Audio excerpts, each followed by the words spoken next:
Hello, literate inebriates! It's that time again where my roommate's friends are being loud in the living room and I'm just drunk enough to talk to you about books. Boo boo boo boo!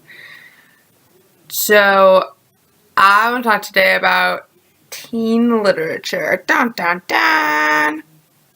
Teen lit gets a bad rap.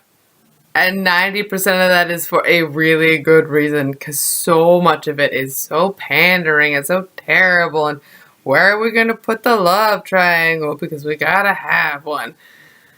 But the thing is that there's so many people writing really good books that are about teenagers and from a teenage perspective, but that are actually like really good books. So the obvious example that I'm not even going to get into is John Green. Like we all know, like The Fault in Our Stars is such a well plotted and well paced book, and even though the writing is sometimes kind of simple, it serves the purpose of the characters really well. Great. Fantastic.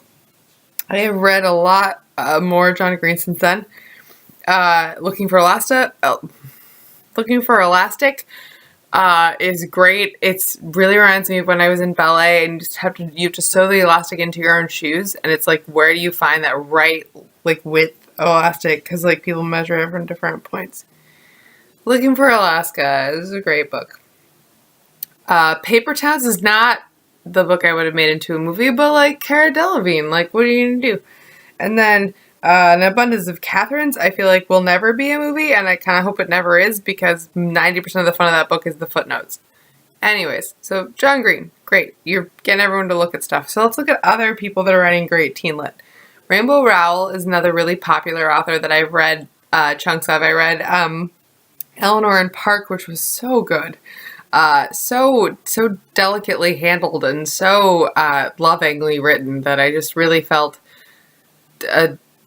she introduced so many interesting elements of the story, like having an Asian character in the 80s, and having like this idea of like sort of like abuse, but in the very subtle ways that abuse can happen. It was just fucking brilliant. And I read an adult novel of hers, adult, right? Like when you say teen novel, you're just like, oh, fucking sparkly vampires. And when you say adult novel, you're like, well, you read porn. No, not in this case. But fucking Rainbow Rowell's Attachments, so good. Takes place in like 1999. But it's great because it's like the sort of like, it wasn't written in 1999. So she's great. God, teen lit can be so good. So here's the thing about teen lit that they're like, teenagers are desperately honest about their feelings. And you know that because you were one, or you are one, or you're gonna be one. So, like, but when adults write teenagers from an adult perspective, it's with this judgment, which we all have when we're looking back at, like, fucking, you didn't know your shit. Like, you're the worst. Why did you even talk ever? And then you judge your former self so much. But when you're an adult writing a teenager for teenagers, you can't judge or else you won't have an audience, right?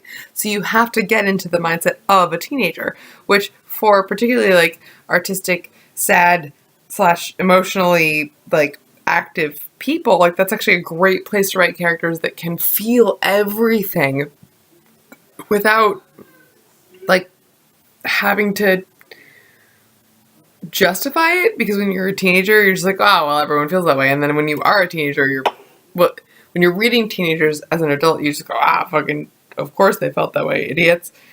But I did too. And when you are a teenager, you read it and you go, that's me.